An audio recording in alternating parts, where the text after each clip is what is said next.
Hey,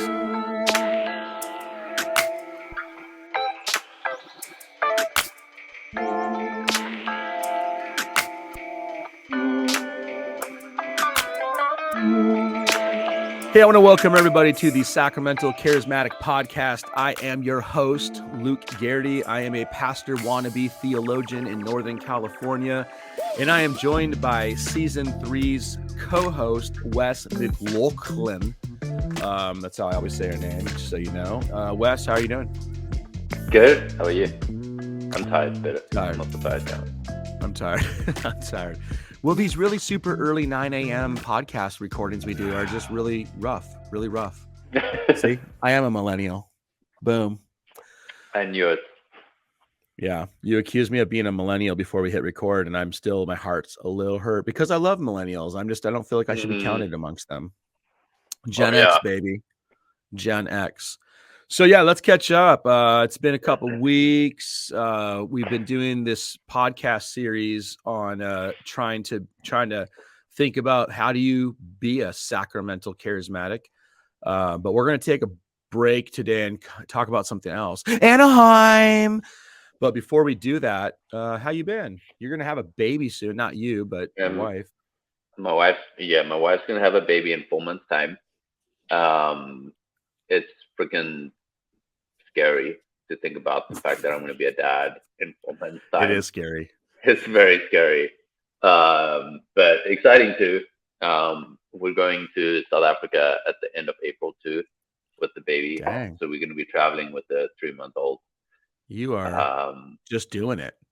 Go for it, bro. Well, I live in a state that gives me 3 months of paternal leave paid. So that's why. I'm not even going to respond to that right now. That's the difference between your generation and every other generation. What? How's that generational?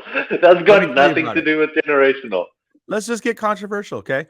I was in a meeting one time for a board I'm on, not related to our church, but this person was like, a guy, dad was like, yeah, I'm going to be taking just a month off for paternity leave. And I literally thought he was joking. I didn't even know that was a thing. I was like, ha, ha, ha, ha. And then he's like, yeah, something from this. I'm like, oh, he's serious. So then I have to be like, oh yeah, of course. And then I was like, I didn't get paternity leave for my 5 children. Yeah. Maybe I can stack. So you get 3 months. So I can stack 3 times. I can get 1.5 years almost off. You can get a year and a half. Yep. Yeah. That's cool. Yeah. So you're going to go to South Africa, hang with fam. I don't have any family left in South Africa. Oh, but no. Friends. Okay. Yeah. So friends, you do have my friends getting now. married. Yeah. Friends getting married and just going to hang out there and then come back here. So, that's cool. Yeah. So, just checking in. Are you still a Sacramental charismatic? So far, yeah. Okay. So far, I am. Cool. Yeah. Cool. So yeah. Well, I've been doing the usual. I got a kid in college. Went and visited her. That was cool. Parenting 4 other children. Fun. Married to a wonderful wife, have an awesome church, and I also live in fly fishing capital of the western side of the United States. So quite happy. Nice. Can't complain. I'm like just waiting for you to plant a fly fishing church. Oh, I've been working on it, bro. Been working on it. Talk about like how fishing is sacramental. That makes it is sacramental. You're acting like it's not. I'm wondering if you know anything about the sacraments and sacramental theology, but yes. I mean, I went fly fishing once with you. What's that? We did go. I just remember falling out of the boat. That's the only thing I remember. Or more like jumping out of the boat. I caught one fish the entire time, and then I didn't even reel it in. No, you didn't. And that's how you fell in. Because I think you were trying to get the fish I was trying to reel in, and then you fell in. That was awesome. Yeah, that was a fun day. Okay, so we've been wanting to talk about Anaheim for a while. We have. But I was going to say, I think it still ties into what we're doing with sacramental charismatic stuff, because we're talking about the ecclesiology too. But, we've been wanting to talk about the Anaheim thing for a bit. So, It's time. I think we're coinciding with Jeremy Riddle's latest worship release. So it's late. Okay. Well then, yeah. there So we that's go. the charismatic side. There we go. Okay. Yeah. Well, okay. So let's do this.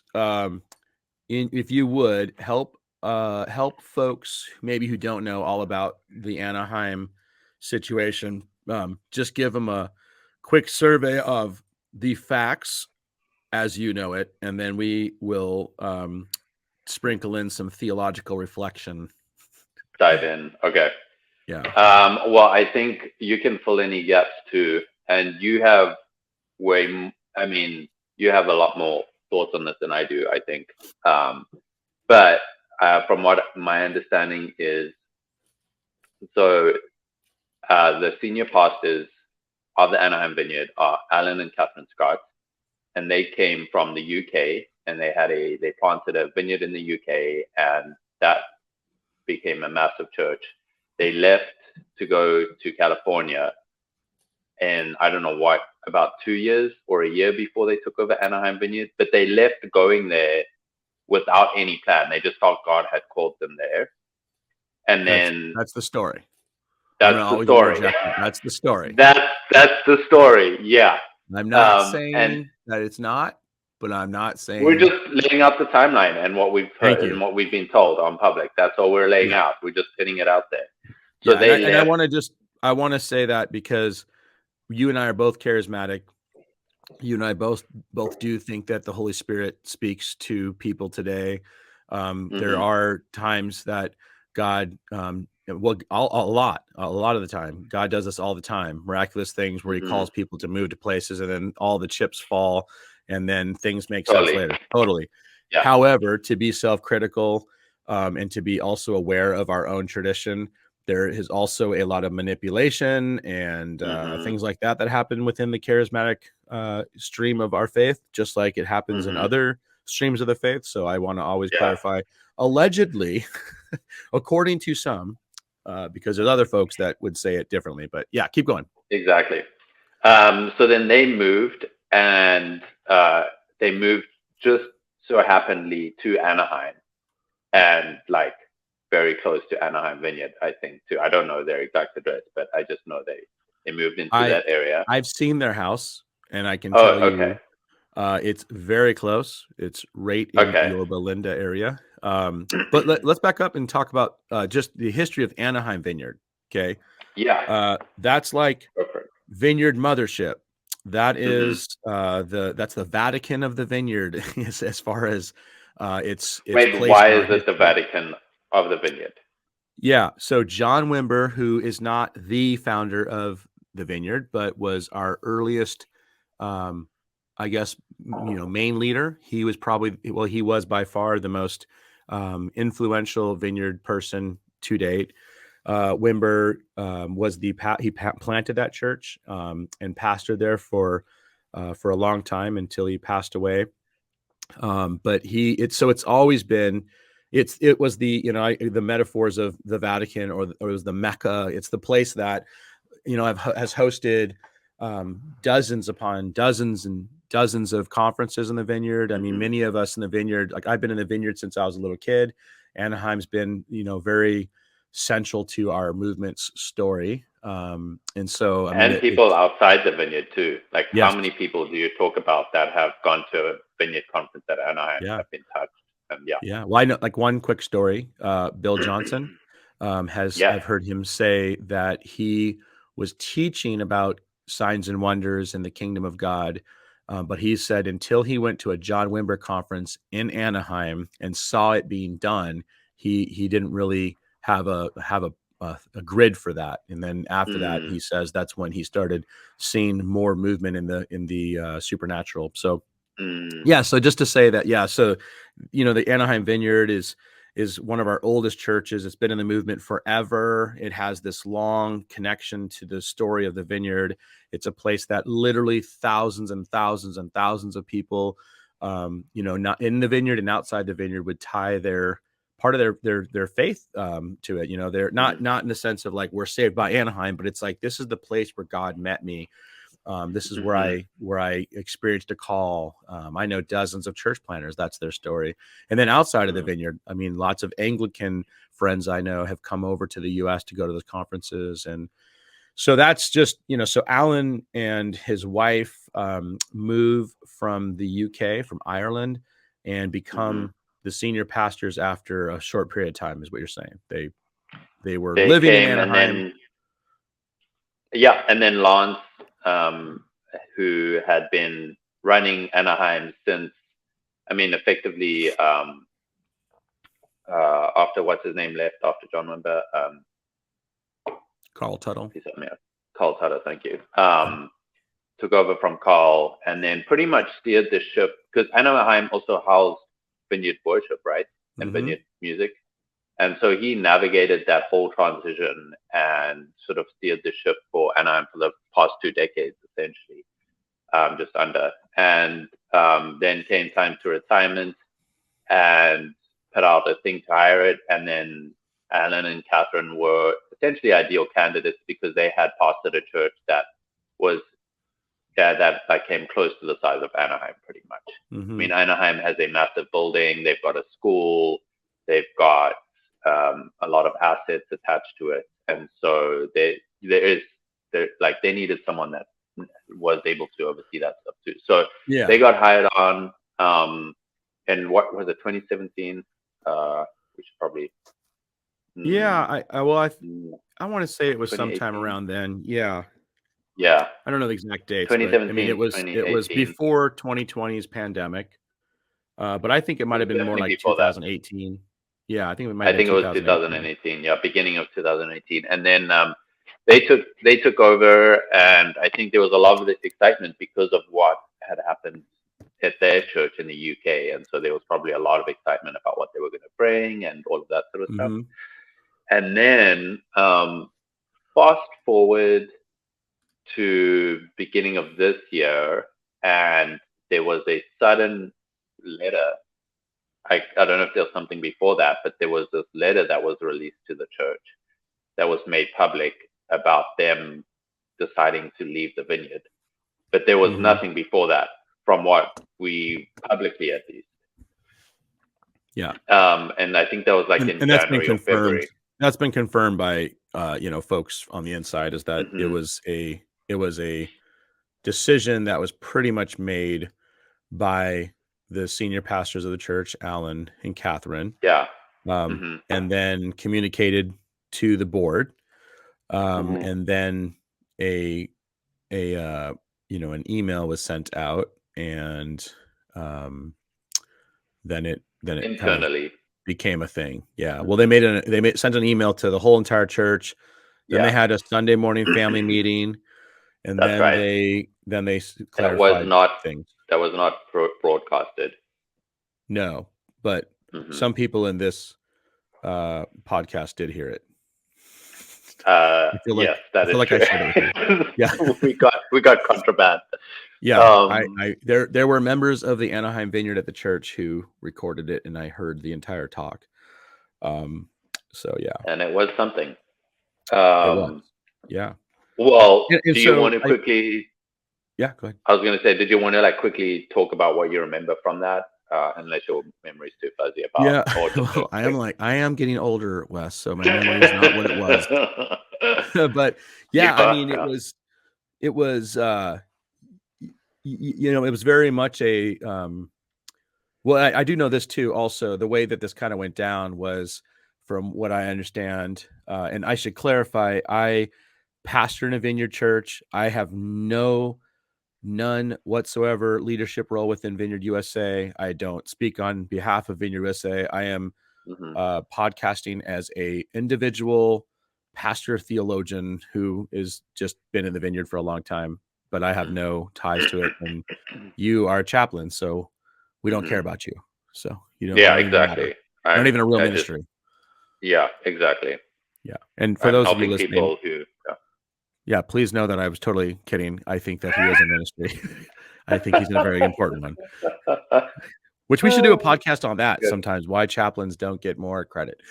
Moving on. So from what I understand, our newly elected, or I don't know what we call our national director, newly installed national director at the time, and another person had, I think, dinner with the Scots, and we're just talking about. I think what they said was they were wanting to figure out how to get them more involved. And then the Scots just said, "Well, actually, we're leaving the Vineyard," and that was, a huge surprise to them. And then that's kind of when it started spiraling a bit, and that's when an email was sent out from the Scots to the entire church saying that we're doing this. And then there was maybe we should have talked to some people like our board and the church. And then there was this family meeting, and they said they're putting that on pause. It was, I'm gonna be honest and say I'm gonna call some things what they are. It was a lot of, I think, a lot of just fake manipulative. We're trying to do this right, and we want to be honoring a lot of that language. And so they were going to take some time, and in that time, the Vineyard USA board and the Anaheim Vineyards board were having some email dialogue, which I have read. I don't think I can comment on it. There's I don't even know all the rules, but it's a little weird when things are secretive, and I understand why it's a little bit not fully out there, but I have read it. And I will say that it was grieving. The entire correspondence was grieving to me. It was just sad. But after, I think, 2 weeks, they formally disassociated with the Vineyard and took nearly $80 million of assets and buildings and resources out of the movement that had been birthed there in many ways, and are now their own independent church. And so that's kind of what I remember. I remember also at the time getting dozens of emails from members of the Anaheim Vineyard, asking me what was going on. Like, first of all, I was like, I have no idea. I'm in Northern California. We're like a different state. Quite literally. It's true. Yeah. And then, but it was really sad because they were just like, what is going on here? Why are we doing this? We love the Vineyard. This is our home. And then also, I should add, I was really disappointed at first in the Anaheim Vineyard board. And we'll talk about that in a little bit here, but specifically Peter Gregg, who, I've respected Peter Gregg's stuff. He's written a lot on prayer, obviously, from the 24/7 prayer network. But he did eventually resign. And from what I understand, he was clear that no one ever communicated to him about this decision. It was just made. And so I'm glad to see that he did the right thing and, disassociated with that. I wish he would speak publicly about it a little bit too, because it does feel like the Vineyard got, everything's wrapped up in this honor culture nonsense. And I'm going to call it that, nonsense, because almost all of the practice and teaching from those who are advocating honor culture are saying, honor me and honor my authority, and don't ever critique. Critiquing is bad. Holding things accountable is naughty. And it's even in our own movement at times, it's in our local churches. So it's concerning. It's got really bad theology, but so that's what I remember. I also think that so during that time Vineyard, I think it's also important to say that they and the Vineyard released publicly as soon as they released their side, and it's on the website and stuff, right? So if people want to go and read Vineyard's response to it, they can. It's on the website. And and we can leave a link that meeting. Yeah, we can leave a link in the description. There are some letter, that kind of give some clarification on some of their experience. And I mean, quite frankly, I have not always agreed with anybody about anything, just like I'm sure you don't, but I feel like Vineyard USA, the board, they did their best with what, cards they were dealt. I mean, it was like the Scots just, I mean, you could not do anything. You couldn't be more dishonoring wrapped in the guise of honoring. That's why, I mean, from day one, I've had some, I mean, I think the theology undergirding Alan specifically is very troubling. I'm concerned about anybody who's in his church. I would tell anybody who is going to his church that they should legitimately consider and discern and really process through whether that is a good environment to be in. I think he's a spiritually abusive person. I believe that he's theologically, very questionable. His biblical teachings are they're abhorrent at times. I mean, they're actually like troubling, and his practices. I mean, the ethics. For me, it just comes down to character.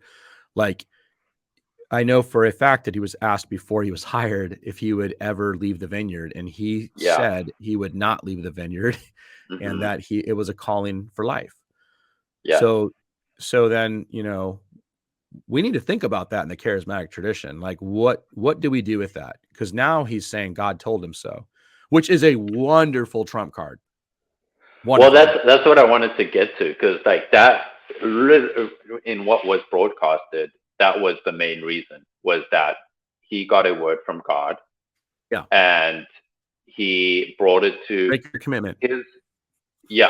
And he brought it to his board that so that's another piece of the puzzle, is that the original board, it just so happened that they transitioned out, and he brought in a new board around the same time, maybe a little bit before. And then that board confirmed what he had heard from God, that they needed to leave the vineyard movement. And his little, I'm not going to say word for word, but pretty much paraphrasing what he said was that I don't understand it. I'm just doing I'm just following God in this. I don't have all the pieces together. How do you hold that accountable? It's brilliant. And so exactly. So I think a lot of the responses I saw from people that were sort of on board with it was sort of like, there was a sort of critique against against the vineyard, saying, you're trying to hold on to something, and the vineyard has always been do what God, like follow take a risk, like faith is RISK, like it's never about the building, it's always about following God into the street. And it's so I think that was the critique that was used. So I don't know if you wanted to talk why that's not great. That's a great, because I want to be really clear. I have zero problem with somebody leaving a movement. I mean, like, there's no theological reason for me to be like, nope, got to stay in it forever. If the Holy Spirit leads a community to disassociate with one network or denomination or whatever it's involved in, if it, that can happen. And I think gosh, the Vineyard folks can't get mad about that, because there were a lot of churches that left Calvary Chapel in the early days to join the Vineyard. Join the Vineyard, But here's what I think one thing about our history we can learn from, and one reason why I value Wimber is that it mattered to John and Carol that they left with the blessing of, for example, the Quakers, the Friends Church. They wanted to be blessed. And I know the early transition from Calvary Chapel was it was tough and it was sticky, but at the same time too, there was an agreed that this is probably for the best. That was not the case in this situation. We have the exact opposite. And so it's like, yeah, you're right. There's our allegiance needs to be Jesus and the kingdom for sure. So if the Holy Spirit was leading the Anaheim community in a different direction, then that's okay. But here's the problem with this risk language that I've got. Where is the risk? You have $88 million in assets. I mean, from what I understand, it may be. I've heard more. I've heard more. Like, you have this massive building. You have this massive, bank account. You have properties. There's no risk there. That's cool. At all. Yeah. I mean, I could respect, hey, we really feel like God's calling us to do something different. cool. We Mm, want to bless that. I mean, for sure. mm, Like, and in fact, I bet you if they had done it in one of the numerous ways that would have been ethical, because what mhm, they did was not ethical. If they had mhm, done it in one of the numerous ways that would have been ethical, I'm very, very, I trust that there would have been a huge blessing in that. I think that they would have walked away with a lot of money, a lot of financial resources to be able to mhm, do what they felt like God was calling them to. So like mhm, when they, when Alan, positions this thing as being obedient, just being obedient, and he posted this and he used a John Wimber quote about being change in the pocket and letting God spend him. mhm, It's like that is so much spiritually manipulative nonsense. mhm, And I don't mhm. understand why no one around him is calling him on this. That's the part that I don't get. It's like, Yeah. you're not taking a risk. I mean, it's like, Mhm, that's why he has been able to do a lot of the crazy things that he's done over the years, or say the things that he says, because there's no recourse. I mean, if he loses everybody in his church, which was happening, as much as they were growing, they were losing lots of vineyard people who had been there for 40 years. mhm. But it didn't matter because they have this fat bank account. He can do whatever he wants. Yeah. That's the problem Yeah. with this unlimited power, unlimited authority Yeah. ecclesiology that they were operating under. And that many vineyards, that's part of our issue now, is we need to think through whether or not that is actually it's Mhm. not a biblical thing, but it's also not a healthy way of functioning. So yeah, Yeah. And I think to that point too, he didn't get the blessing from Carol Wimber. no, And in fact, she wrote a whole letter saying how she didn't agree with what they were doing, and she was not brought into the loop yeah, either. And that would be for me like a pretty important person yeah, to loop in, as well as yeah. One of the founders of the church. one of the founders, as well as Yeah, the Bob and Penny, yeah, who were on staff at the time when this happened and have now planted a vineyard church, yeah, the Fultons to be clear. So yeah, that is just massive red flags. And yeah. um, Well, yeah, and I think even let's back up a little bit, because I'm yeah, like, I've thought about this a lot. In fact, as you and I have, I mean, I don't even, when did this happen? Earlier this year, right? Wasn't it the beginning of beginning of the the year, year? yeah. Hmm. Yeah. So I have, other than on Twitter, I have been fairly silent. Yeah. I, and I and so many people aren't on Twitter that follow thank, you thank, or thank anything that's God. going on. Yeah. Yeah. No. Exactly. Thank God I have no one following me, because like Twitter's been the only place that I've been like, okay, this is maddening. I do not Hmm. understand what's happening and how this is like under the radar.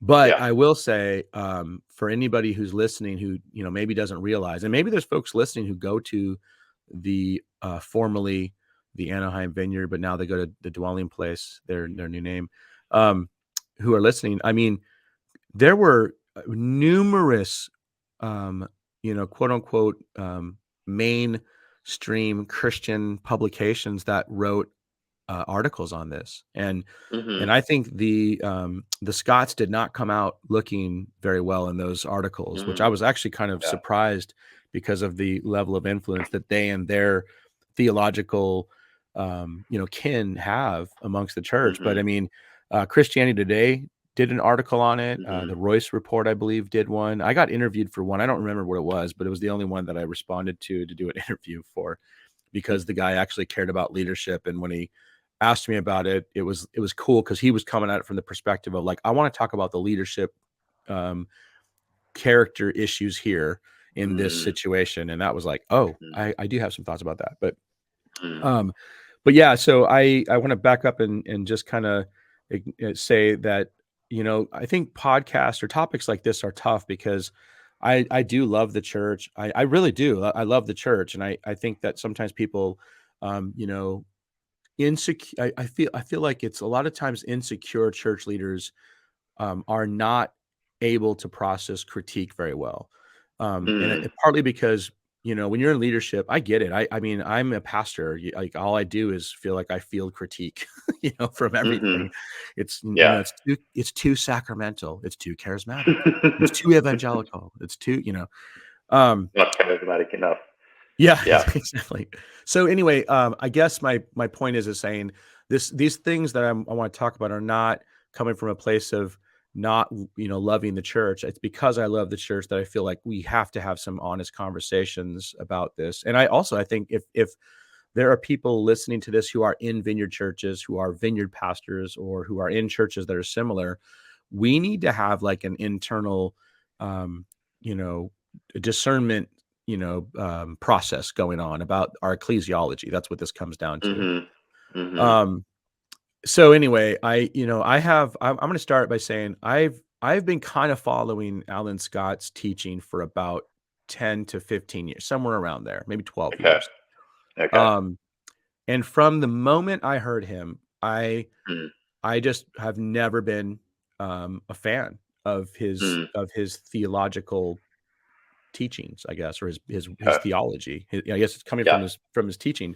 I have traced numerous, massively non-vineyard. It's just weird to me. Like, how does this guy have so much influence in the vineyard when he teaches like clear, clear things that are like that's so contrary to our theology of the kingdom. So I've called from day one. I've always felt like Alan Scott holds to a Pentecostal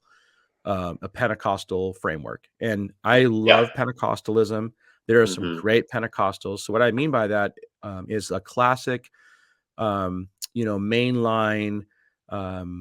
untrained, anti-intellectual Pentecostalism. That's what I mean by that.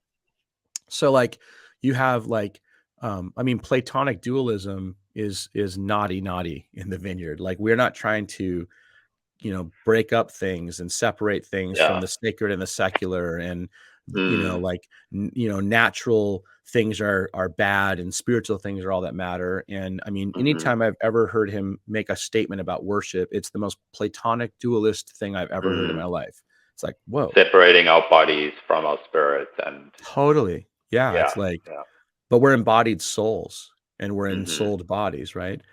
And so I've been concerned for a long time. And, part of me feels like perhaps, and maybe this is, forward of me to say this, but perhaps this is also kind of like the chickens coming home to roost a little bit in the vineyard, because we have previously had an environment where things like this don't really get checked, other than some personal conversations here and there, maybe. But it's never ever clarified from a public national sense that these teachings are actually not in keeping with our values or our theology of the kingdom. I feel like that. So I totally agree. And just to like put a bookend on that, I think we should talk about that, what you mean when you say, maybe not this episode, but like our theology of the kingdom. Because I think that's really important. From my leaning, it's always seeming like from hearing Alan's stuff, it's always leaning really heavily on the now of the kingdom. Totally. And like we have a lot more power to like bring heaven down to earth, like that image of like bringing heaven down, and terms like advancing the kingdom are troubling to me. Stuff like that is all wrapped up into what you're saying, I think, and what sort of Alan. So when he says stuff like he wants to make pretty much like Christianize the movie industry, like he has those sayings where he's like, we want to make, like, I can't remember the exact phrases, but when I hear that, I just go, oh, this is like Christendom 2.0. Or you know what I mean? Theonomy.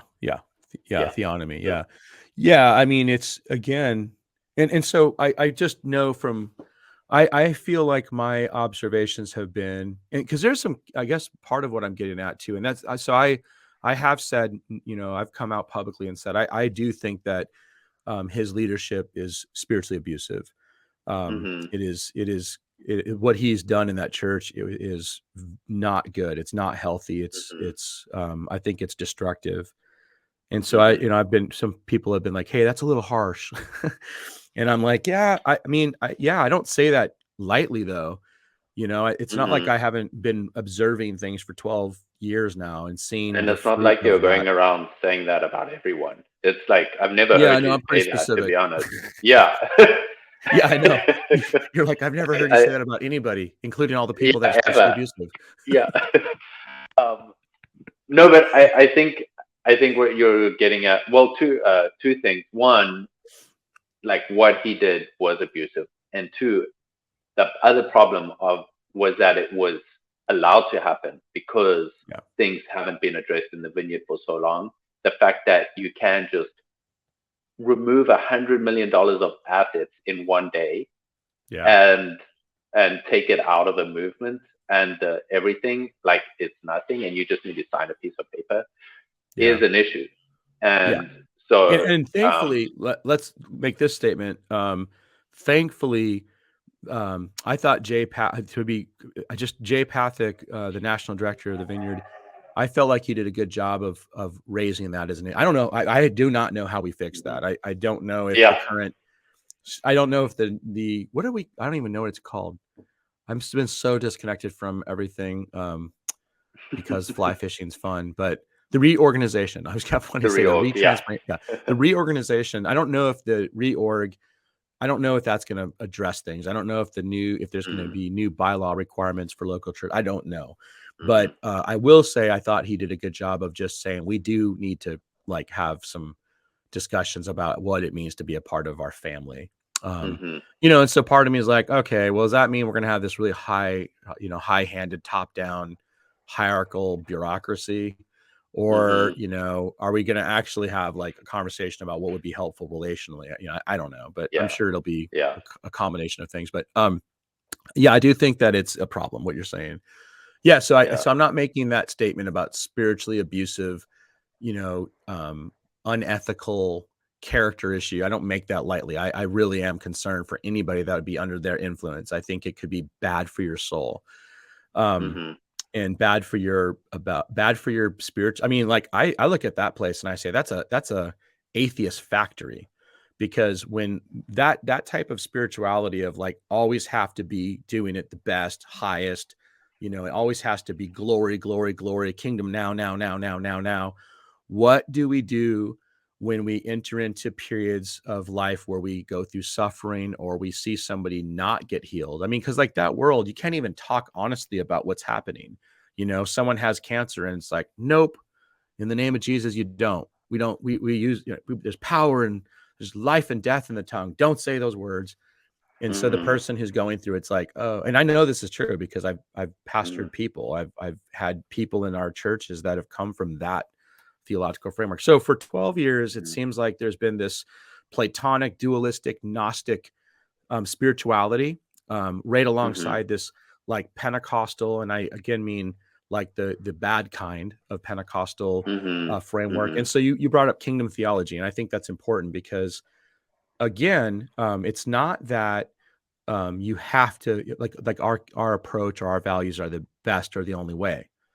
That's Yeah. like, hey, man, if you feel called to be, an Assembly of God pastor or a Southern Baptist pastor, then great. Don't take Mm-hmm. all of our things. Like you don't need to Yeah. steal from us. Yeah.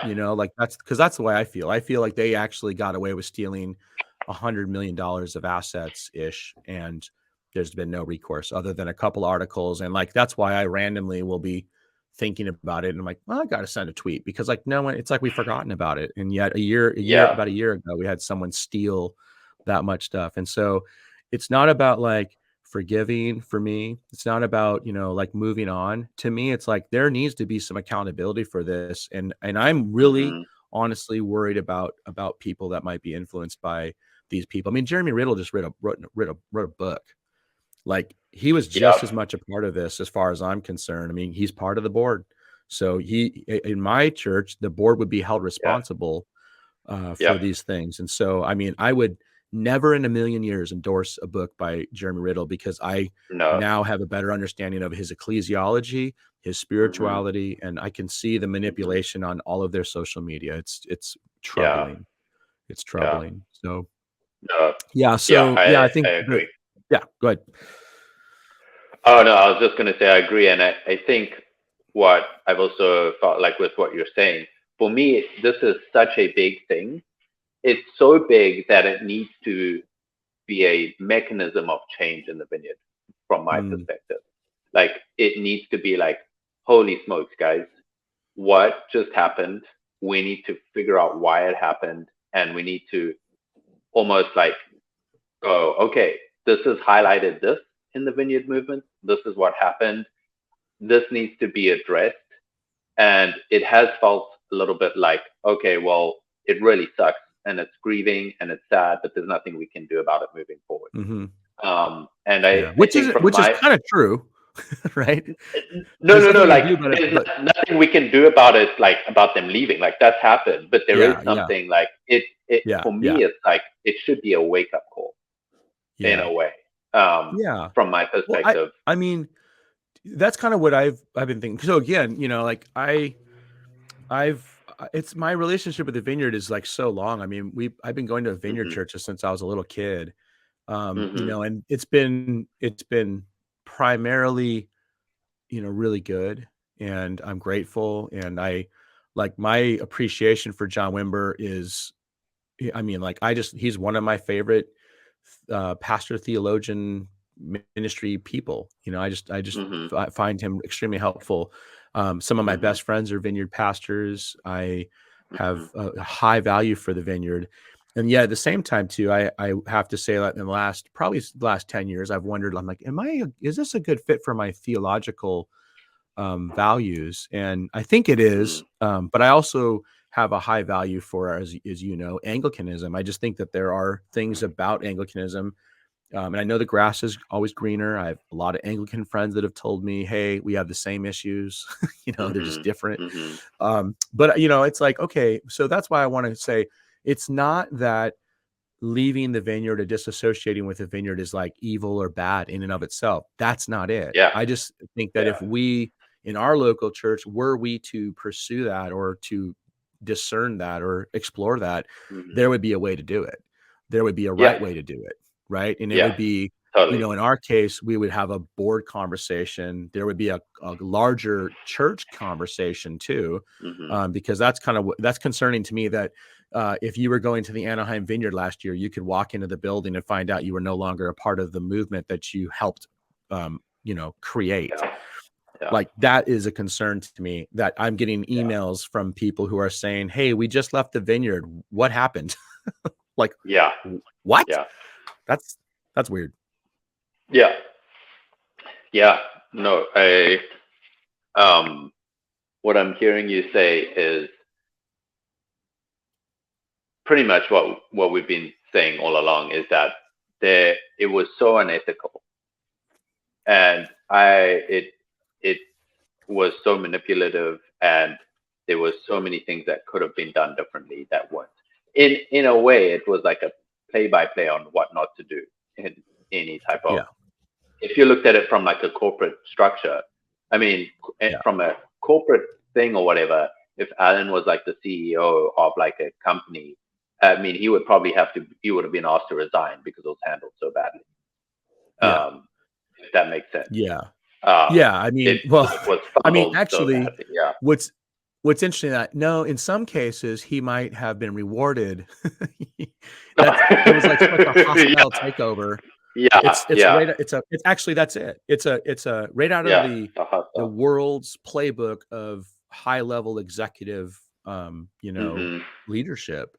But that's just not the Jesus way. That's the thing. It's just not the Jesus way. So, we've taken this really long time to finally address this, because as I was sharing with you earlier, I've been really thinking about this. Blessed are the peacemakers.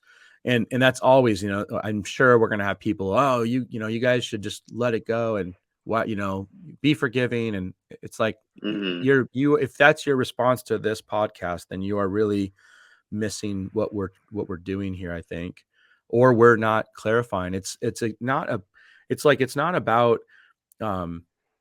about being unforgiving or being offended. I mean, like, there's the only thing I'm really worried about are the people in those churches that have been, hurt so bad. I mean, they don't have a local church anymore. Their church was stolen from them. And, so it's like, okay, but this person still continues to have influence amongst the church. And, hopefully, I really do. I hope that changes. It doesn't mean that God can't use Alan and Catherine Scott in the future, but I really do hope that there is some sort of a reaping what you sow, in the sense of like, this needs to be addressed and needs to be, dealt with, because I think that there's some character issues and some leadership flaws that are so unkingdom, they're un-Jesus like. And what I don't like is that it's like manipulated into being spiritual because of the honor culture stuff. And the honor culture stuff is just like maddening. I don't get it. I don't know why charismatics just buy into this hook, line, and sinker, other than wanting to ensure that revival happens by not critiquing or holding people accountable. Like, that's the only thing. Oh, totally. I mean, it's hard to do a podcast that was better than the one. What was it called? Remnant Radio. Remnant Radio. I mean, probably link that below for people to understand what I will. culture. Yeah, I literally was like, for 3 years talking about doing a review on on that book, which I have somewhere around here, the honor culture stuff, and then they did one, and it's like, I mean, just absolutely fantastic. I've never listened to a podcast on a like real narrow topic that I was like, cosign. It's like, oh my gosh, it's like these guys are in my brain. I'm like, I had a little Apple Note on my iPhone with the topics I wanted to address. It's like they stole it. They just like checked out all the boxes. So, yeah. And they did it in a really like loving way too. Like, they constantly were like, we're not saying Christians and all of that sort of stuff. I thought they did a really, really great job.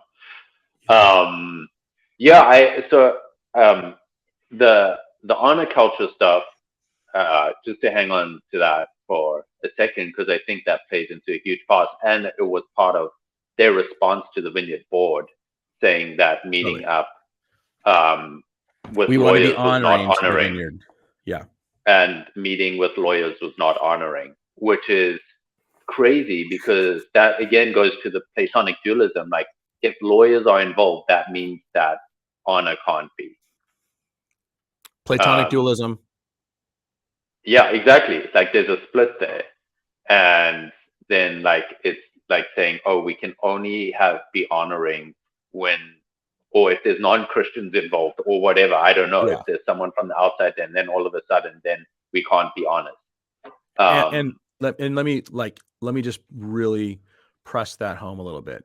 So it's not honoring to have mediators between the Anaheim Vineyard and the Vineyard USA board, according to Alan Scott. It's not honoring to have lawyers involved in this to help us determine the legalities connected to this, according to Alan Scott. Meanwhile, it is honoring to send an email to your membership to tell them that you have disassociated prior to you actually talking to all of your board, according to Alan Scott. It is also honoring to take the building, the millions of dollars of assets, and to disassociate and remove this location that has been such a central part of the Vineyard's history, according to Alan Scott.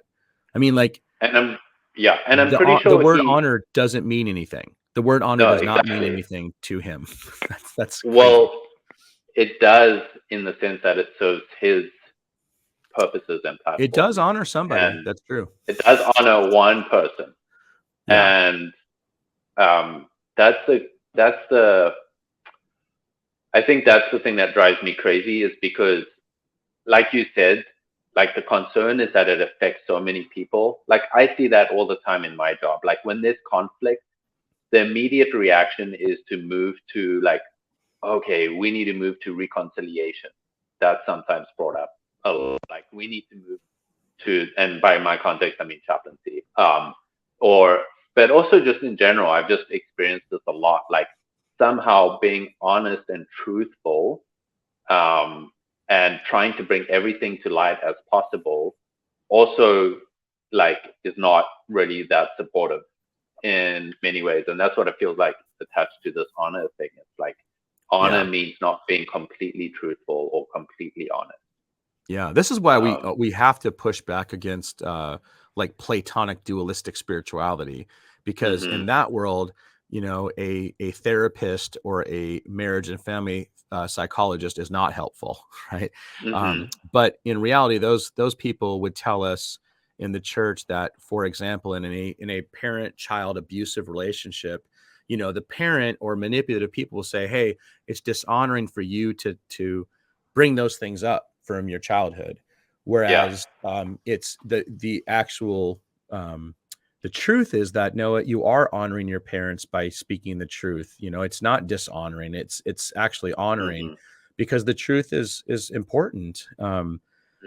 Yeah, it's like it's really just, man, it's just weird. Again, you kind of mentioned it, but it's weird that something like this could happen and so openly in the front of the eyes of, you know, thousands of people, and it kind of go unchecked. It's just kind of like, wow.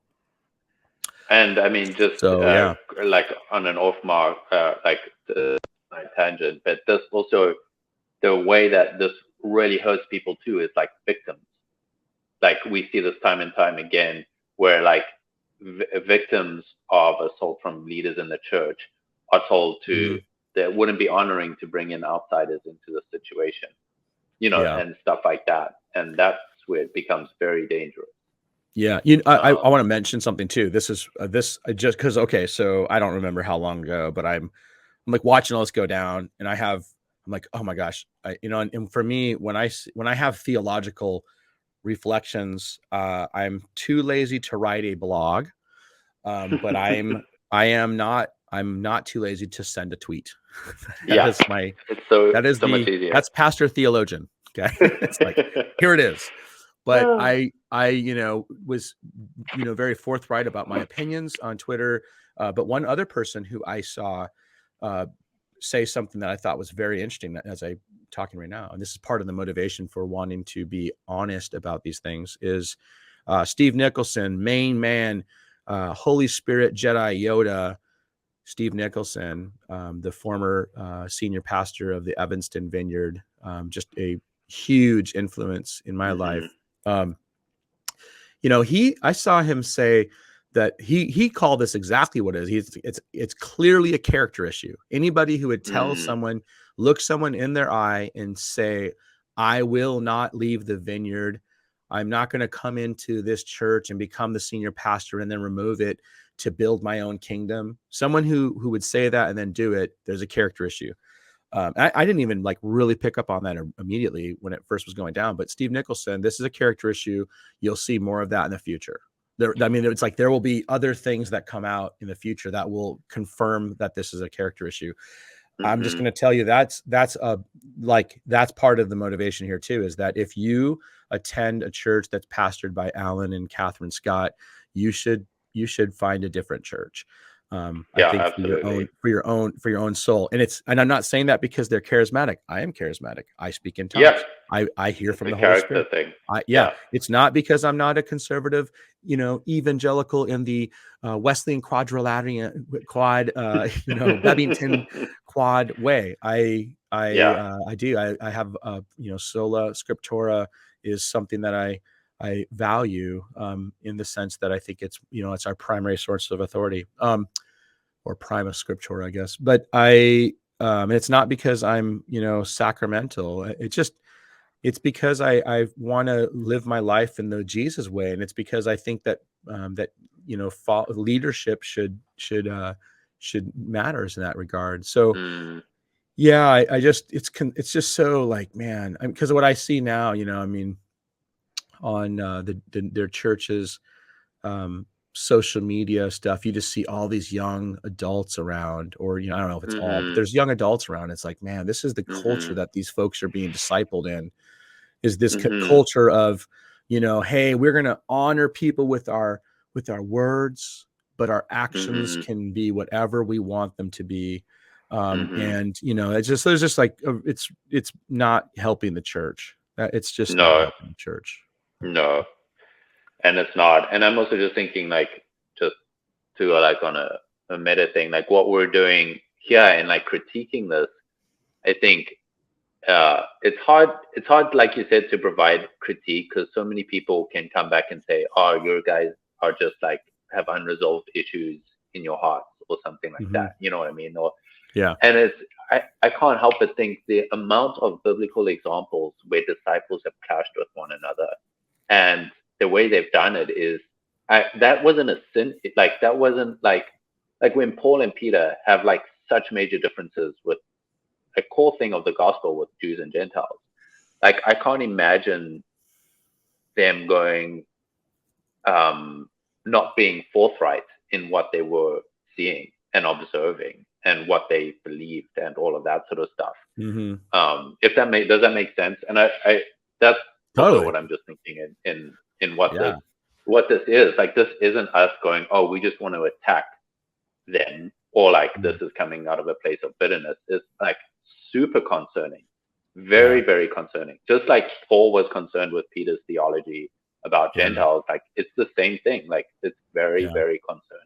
Yeah, it's weird too, because I've almost my whole life, I've always found like watchdog ministries or like false, the people who like are the gatekeeper ministry. Like I'm so turned off by that generally, because it's like, and most of the time I'm just like, I mean, that seems to come from specific theological camps, right? And this is what I've observed as being a charismatic for the vast majority of my life, is like we're dumb sometimes. And I mean, we, meaning me as well. Like I look back at some of the things that I was like, oh yeah, this is awesome. Woohoo, rah, rah. I'm just like, man, like I did not think about the theological implications of that, and so, it's like, gosh, it's like, I want to write a love letter to the church, but I got to be loving. You have to speak some truths, and so I guess, what I've been really, I guess, maybe we can kind of wrap up with this, because I think we should do a part 2, and maybe have some, after we've kind of, processed a little bit more about this, talk more about it. But I just wonder if, like, how can we learn from this? And so I think of a number of things. Number one, in our local church, I want to commit to doing things in an ethical manner, and meaning that anytime there's a big decision, like I want to make sure that we do all that we can to abide by the teachings and values of the kingdom that we find in Scripture, adhering to our bylaws, as a church, and also like weighing our bylaws. Are these bylaws, and this gets into ecclesiology a bit, but it's like, are these bylaws helping us serve the structure of the church and the form of the church, or are they helping us serve our mission? Because for me, missiology tends to be more of a central concern for me. But I also think as a leader, like, I just the other day I had somebody reach out to me, and they were just expressing some gratitude for some pastoral care I had given them. And I was like, man, it kind of like dawned on me. I'm like, man, it's kind of crazy that people consider me and you'll laugh too, because you're like, they do consider that, and that's weird. It's concerning. But it's like so honoring to serve people as a spiritual advisor, or, I don't even know, pastoring, loving people, like what an honor we have. But I want to do that with ethics. I don't want to do it to serve myself and to be the hero of all my stories, because that's another thing that really just chaps my, oh man, I get so frustrated when I hear this. And I've heard it the minute Alan and Catherine Scott got to the Anaheim Vineyard.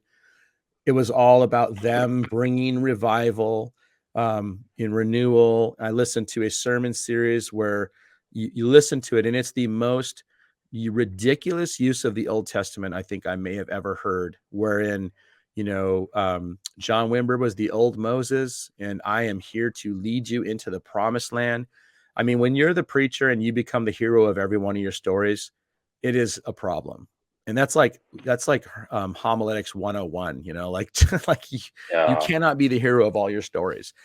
And so you know, that just, yeah. So thinking about how I lead, I don't want to be like that. Like that's so, in fact, one of the things that's what, again, why, like I just spotted it, you know, like 12 years ago, it was like Alan was always the hero of all those stories.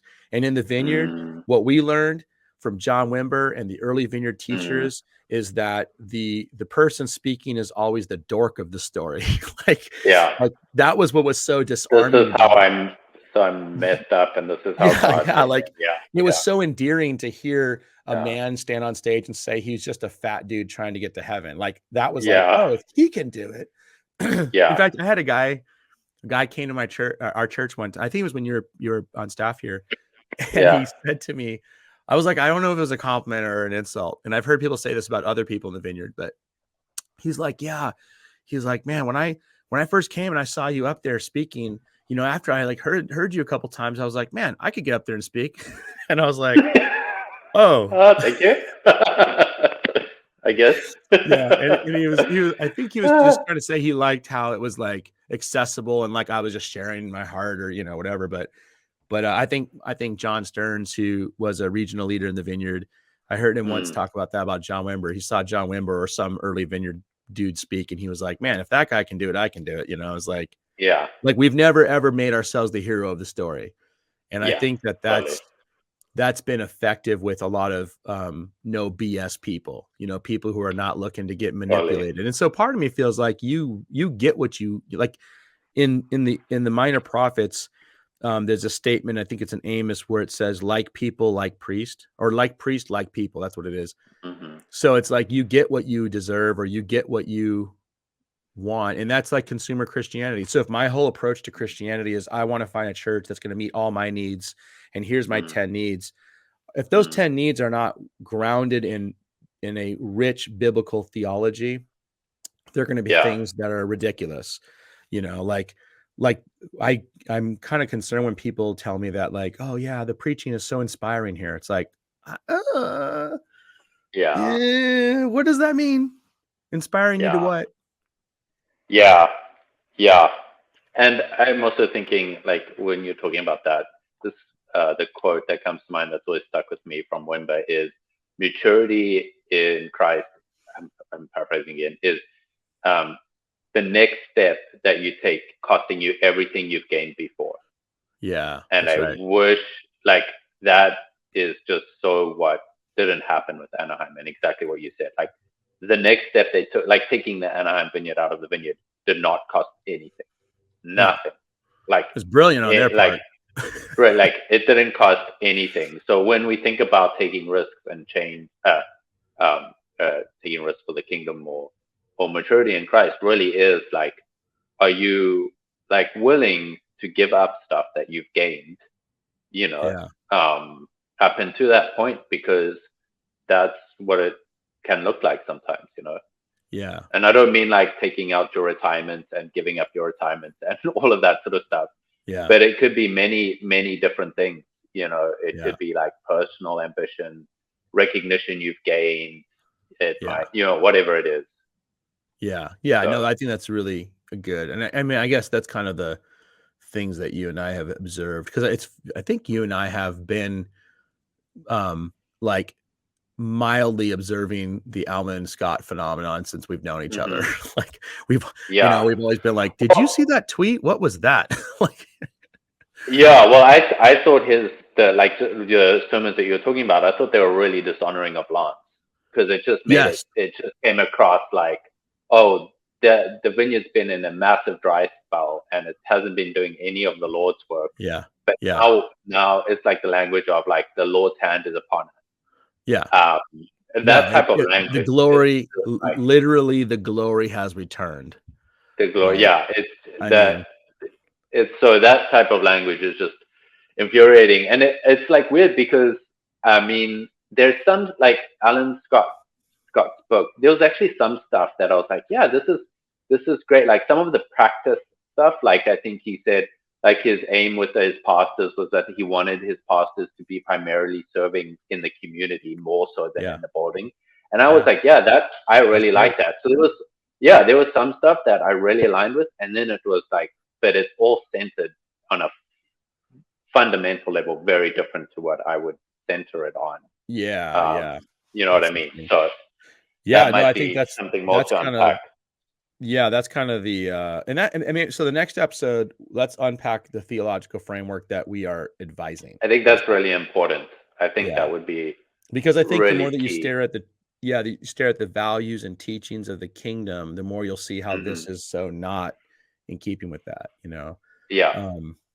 So let's make that our next episode to kind of flesh out. But I think this is good. I think we need to wrestle with that and really weigh what type of cultures we want, what kind of cultures and values do we want to live by as individuals who are connected to the larger body of Christ. And so, learning from this, I think the cost of discipleship, I just think of Bonhoeffer's, that challenge of the cost of discipleship. It's like, it's going to cost you everything. And, it's just so manipulative to try to position everything into the language of, like we're taking a risk. It's like, it's hard to take that serious because it's so like, it's actually funny. Like, oh, that's so funny. You're taking a risk by taking millions in your building. You could lose everybody in your church and not have any tithes and offerings come in for years and still be okay. Wow. What a risk. You are such a great risky leader. I mean, it's just silly. But and that's what I think is so interesting when you look at, and I've heard leadership podcasts that do these things where it's like, what if, and the other options and what could have happened. It's like, man, if someone were being called to something new and unique, a new movement, a new whatever it would be, a new focus, I don't even know. I'm a new wineskin, whatever. We'll use their language, okay? That Jesus also used, so it's okay. But like if you did, like, could you imagine if they were upfront about that and came to the Vineyard leadership and just said, hey, this is what we're sensing, and would you pray about supporting us and blessing that? I almost know for a matter of fact, because there were so many people early on when Alan and Catherine Scott showed up to the Vineyard that were like so supportive, even when they didn't agree with some of the craziness happening. They just loved them. And the Wimbers, like Carol and them included. Yes, there's a reason why the Fultons. They would have walked away with millions of dollars to help fund in resource a whole team of people. That's what's also like, that's what's so sad is, I mean, he's so close with like Bethel, Jesus culture people. Any one of those movements and denominations would have happily probably accepted them. They could have planted a Jesus culture church with huge financial backings. There were so many other routes that could have been taken. A lot of different things. But again, I think that's why I have to, this is the concern for me, is I have to acknowledge that there seems to be, since day one, ulterior motives. And there was a plan, and this was very specific. And I know that there were some previous relational breakdowns between he and other people in the Vineyard. And I think that some of that stuff is what is at root here. And I don't think he has the objectivity to observe those things. But I mean, as from a person who, I don't know him at all, I don't have any connection to Vineyard USA other than I'm in a Vineyard church. I love lots of non-Vineyard churches. It just seems like there was some, this is not a good thing. This is a bad thing. So on our next episode, we'll flesh out some of the different values that we're talking about. But all right, man. So let me wrap up with this. What are you reading? Right now, I'm reading a parenting book. Well done.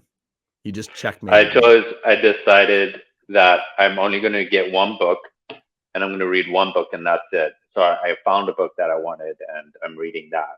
And it's about attachment style parenting. So I'm reading that, and I'll be reading that until February. Okay, cool. Yeah. Awesome. What about you? I read the Bible, Wes. That's what I go through. When I want to read about parenting, I just go right to the Proverbs just to figure out exactly what to do. Well, that's a checkmate right there. Wow. I know. I had to checkmate you even more. But no, what am I reading? I'm reading I'm leading a small group in our church on Clark Pinnock or Pinnock. The Fire of Flame of Love. Flame of Love. Yeah. So that's, I'm rereading that, which is exhilarating. I love it. It's my favorite book on the Spirit. Yeah. So yeah. Cool, man. Well, hey, if you have tuned into this episode, thank you. If you are interested in sacramental charismatic things, normally we talk about that. You can look at listen to previous and watch previous episodes. You can also find Wes on the Insta to the gram. He posts pictures of pretty things. That's pretty much what you do. Right? I mean, pretty much. Yeah, I'm terrible at social media. I hardly ever post. I post pictures of fish. That's about it. I'm killing it on the social media game for my guiding. But yeah. And then Master of Theology, but you don't ever blog. What are the other things that we don't do? So many. Oh my gosh. I know. I'm just living in a season of rest. It's been going for 2.5 years now, and I love it. I think I'm going to do the same until I die. I think that's I just decided I'm like way happier. I'm way happier focusing on my family, local church, and fly fishing. It's like, why would I? That's more than enough. Like how? Yeah, totally. All right, man. Well, let's be in touch soon. And thanks for listening. You can like, subscribe, leave a review on the podcast if you find this helpful. We'd love to help those help us. We'd love to have you do that. So, all right. Thank you for listening.